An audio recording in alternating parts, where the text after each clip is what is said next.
حکومت کا اعلان فرمایا تھا، جبکہ حضرت حسین رضی اللہ تعالیٰ کی شہادت کا واقعہ جو حضور اکرم صلی اللہ علیہ وسلم کی وفات کے تقریباً 60 سال کے بعد پیش آیا۔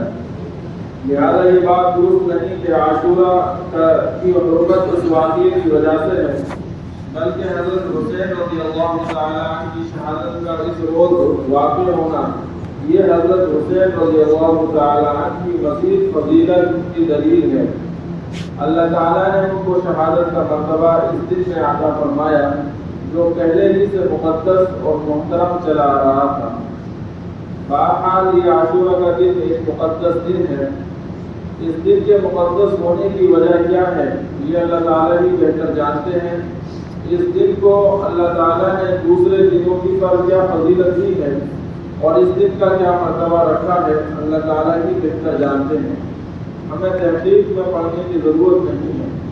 بعض لوگوں میں یہ بات مشہور ہے کہ حضرت آدم علیہ السلام دنیا میں اترے تو وہ عاشورہ کا دن تھا۔ جب نوح علیہ السلام کی کشتی طوفان کے بعد خشکی میں اتری تو وہ عاشورہ کا دن تھا۔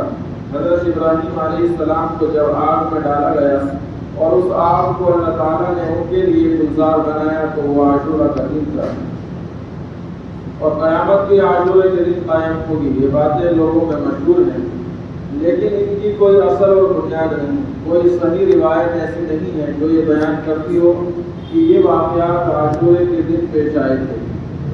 صرف ایک روایت میں ہے کہ حضرت موسیٰ علیہ السلام کا مقابلہ فرعون سے ہوا اور پھر حضرت موسیٰ علیہ السلام دریا کے کنارے پر پہنچ گئے اور پیچھے سے فرعون کا لشکر آ گیا تو اللہ تعالیٰ نے اس وقت حضرت موسیٰ علیہ السلام کو حکم دیا کہ اپنی لاٹھی دریا کے پانی پر ماریں۔ اس کے نتیجے میں دریا میں 12 راستے بن گئے اور ان راستوں کے ذریعے حضرت موسیٰ علیہ السلام کا لشکر دریا کے پار چلا گیا، اور جب فرعون دریا کے پاس پہنچا اور اس نے دریا میں خشک راستے دیکھے تو وہ بھی دریا کے اندر چلا گیا، لیکن جب فرعون کا پورا لشکر دریا کے بیچ میں پہنچا تو وہ پانی مل گیا اور فرعون اور اس کا پورا لشکر غرق ہو گیا، ڈوب گیا۔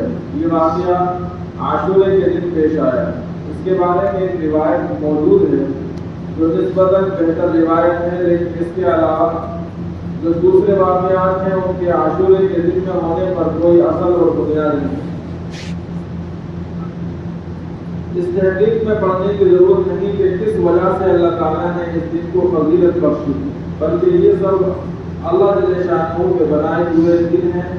وہ جس دن کو چاہتے ہیں اپنی رحمتوں اور برکتوں کے حصول کے لیے منتخب فرما لیتے ہیں، وہی اس کی حکمت اور مصلحت کو جانتے والے ہیں۔ ہمارے اور آپ کے ادراک اور سمجھ سے پرے ہے یہ بات، اس لیے اس بحث میں پڑھنے کی ضرورت نہیں ہے۔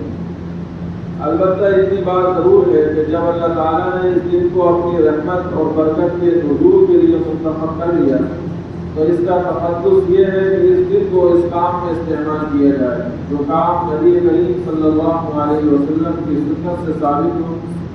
سنت کے طور پر اس دن کے لیے صرف ایک حکم کیا گیا ہے کہ اس دن روزہ رکھا جائے۔ چنانچہ ایک حدیث میں حضور اکرم صلی اللہ علیہ وسلم نے فرمایا کہ اس دن میں روزہ رکھنا گزشتہ 1 سال کے گناہوں کا کفارہ ہو جائے گا۔ بس یہ ایک حکم سنت ہے، اس کی کوشش کرنی چاہیے کہ اللہ تعالیٰ اس کی توفیق عطا فرمائے۔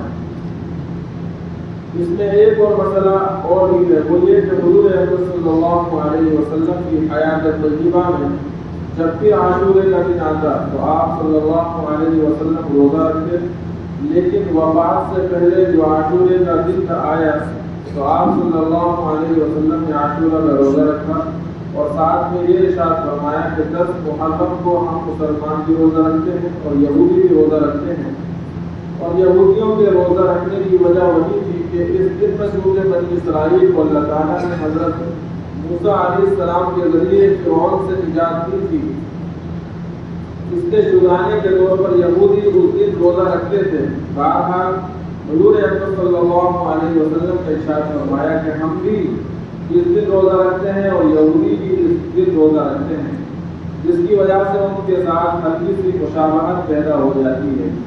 اس لیے اگر میں آئندہ سال زندہ رہا تو صرف عاشورہ کا روزہ نہیں رکھوں گا بلکہ اس کے ساتھ ایک روزہ اور ملاؤں گا، 9 محرم یا 11 محرم کا روزہ بھی رکھوں گا تاکہ یہودیوں کے ساتھ مشابہت ختم ہو جائے۔ لیکن اگلے سال عاشورہ کا دن آنے سے پہلے حضور اکرم صلی اللہ علیہ وسلم کا وصال ہو گیا اور آپ صلی اللہ علیہ وسلم کو اس پر عمل کرنے کی نوبت نہیں ملی۔ لیکن چونکہ حضور اکرم صلی اللہ علیہ وسلم نے یہ بات ارشاد فرما دی تھی، اس لیے صحابہ کرام رضی اللہ تعالی عنہم اجمعین نے عاشورے کے روزے میں اس بات کا اہتمام کیا اور 9 محرم یا 11 محرم کا ایک روزہ اور ملا کر رکھا اور اس کو مستحب قرار دیا، اور تنہا عاشورے کے روزے رکھنے کو حضور اکرم صلی اللہ علیہ وسلم کے اس ارشاد کی روشنی میں مکروہ تنزیہی اور خلاف اولا قرار دیا۔ یعنی اگر کوئی شخص صرف عاشورے کا روزہ رکھ لے تو وہ گناہگار نہیں ہوگا، بلکہ اس کو عاشورے کے دن روزے کا ثواب ملے گا۔ لیکن چونکہ آپ صلی اللہ علیہ وسلم کی خواہش 2 روزہ رکھنے کی تھی، اس لیے اس خواہش کی تکمیل میں بہتر یہ ہے کہ ایک روزہ اور ملا کر 2 روزے رکھے جائیں۔ رسول اللہ صلی اللہ علیہ وسلم کے اس ارشاد میں ہمیں ایک سبق اور ملتا ہے، وہ یہ کہ غیر مسلموں کے ساتھ ادنا مشابہت بھی حضور اکرم صلی اللہ علیہ وسلم نے پسند نہیں فرمائی، حالانکہ وہ مشابہت کسی برے اور ناجائز کام میں نہیں تھی، بلکہ ایک عبادت میں مشابہت تھی کہ اس دن جو عبادت وہ کر رہے ہیں ہم بھی اس دن وہی عبادت کر رہے ہیں۔ لیکن آپ صلی اللہ علیہ وسلم نے اس کو بھی پسند نہیں فرمایا۔ کیوں؟ اس لیے کہ اللہ تعالیٰ نے مسلمانوں کو جو دین عطا فرمایا ہے وہ سارے ادیان سے ممتاز ہے اور ان پر فوقیت رکھتا ہے، لہذا ایک مسلمان کا ظاہر اور باطن بھی غیر مسلم سے ممتاز ہونا چاہیے۔ اس کا طرز عمل، اس کی چال ڈھال، اس کی وضاحت، اس کا سراپا، اس کے اعمال، اس کے اخلاق، اس کی عبادتیں وغیرہ وغیرہ، ہر چیز غیر مسلموں سے ممتاز ہونی چاہیے۔ چنانچہ احادیث میں یہ احکام جا بجا دیے تھے جس میں حضور اکرم صلی اللہ علیہ وسلم نے فرمایا کہ غیر مسلموں سے الگ طریقہ اختیار کرو۔ مثلا فرمایا خالف المشرکین، یعنی مشرکین جو اللہ تعالیٰ کے ساتھ دوسروں کو شریک ٹھہراتے ہیں ان سے اپنا ظاہر اور باطن الگ رکھو۔ جب عبادت کے اندر اور بدی اور نیکی کے کام میں بھی نبی کریم صلی اللہ علیہ وسلم نے مشابہت پسند نہیں فرمائی، تو دوسرے کاموں میں اگر مسلمان ان کی مشابہت اختیار کریں تو یہ کتنی بری بات ہوگی۔ اگر یہ مشابہت جان بوجھ کر اس مقصد سے اختیار کی جائے تاکہ میں ان جیسا نظر آؤں تو یہ گناہ کبیرہ ہے۔ حضور اکرم صلی اللہ علیہ وسلم نے ارشاد فرمایا من تشبہ بقوم فهو منهم، یعنی جو شخص کسی قوم کی مشابہت اختیار کرے وہ اسی قوم کے اندر داخل ہے۔ مثلا اگر کوئی شخص انگریزوں کا طریقہ اس لیے اختیار کرے تاکہ میں دیکھنے میں انگریز نظر آؤں تو یہ گناہ کبیرہ ہے، لیکن اگر دل میں یہ نیت نہیں ہے کہ میں ان جیسا نظر آؤں بلکہ ویسے ہی مشابہت اختیار کری تو یہ مکروہ ضرور ہے۔ افسوس ہے کہ آج مسلمانوں کا اس حکم کا خیال اور پاس نہیں رہا۔ اپنے طریقہ کار میں، وضاحت میں، لباس پوشاک میں، اٹھنے بیٹھنے کے انداز میں، کھانے پینے کے طریقوں میں، زندگی کے ہر کام میں ہم نے غیر مسلموں کے ساتھ مشابہت اختیار کر لی ہے۔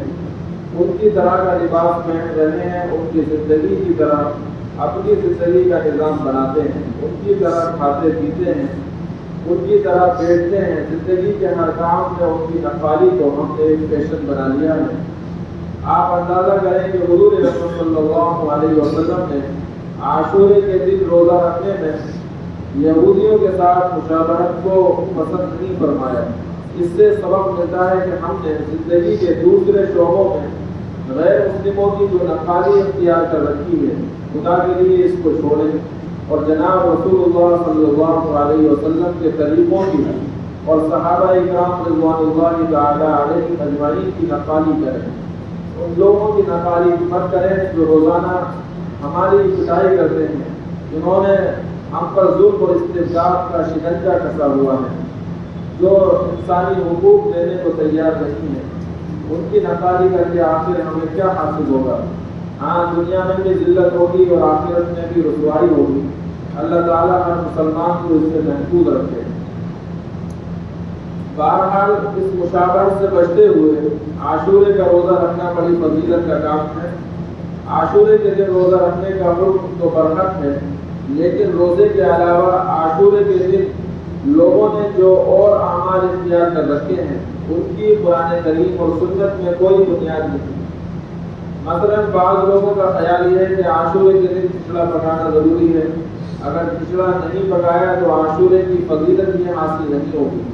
اس قسم کی کوئی بات نہ تو حضور اکرم صلی اللہ علیہ وسلم نے بیان فرمائی اور نہ ہی صحابہ کرام نے اور تابعین نے اور بزرگان دین نے اس پر عمل کیا۔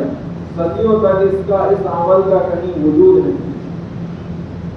ہاں ایک ضعیف اور کمزور حدیث ہے، مضبوط حدیث نہیں ہے۔ اس حدیث میں حضور اکرم صلی اللہ علیہ وسلم کا ارشاد مذکور ہے کہ جو شخص عاشورے کے دن اپنے گھر والوں پر اور ان لوگوں پر جو اس کے عیال میں ہیں، مثلا اس کے بیوی بچے گھر کے ملازم وغیرہ، ان کو عام دنوں کے مقابلے میں عمدہ اور اچھا کھانا کھلائے اور کھانے میں وسعت اختیار کرے تو اللہ تعالیٰ اس کی روزی میں برکت عطا فرمائیں گے۔ یہ حدیث اگرچہ سند کے اعتبار سے مضبوط نہیں ہے، لیکن اگر کوئی شخص اس پر عمل کرے تو کوئی مضائقہ اور حرج کی بات نہیں، بلکہ اللہ تعالیٰ کی رحمت سے امید ہے کہ اس عمل پر جو فضیلت بیان کی گئی ہے وہ انشاءاللہ حاصل ہوگی۔ لہذا اس دن گھر والوں پر کھانے میں وسعت کرنی چاہیے۔ اس کے آگے لوگوں نے جو چیزیں اپنی طرف سے بڑھ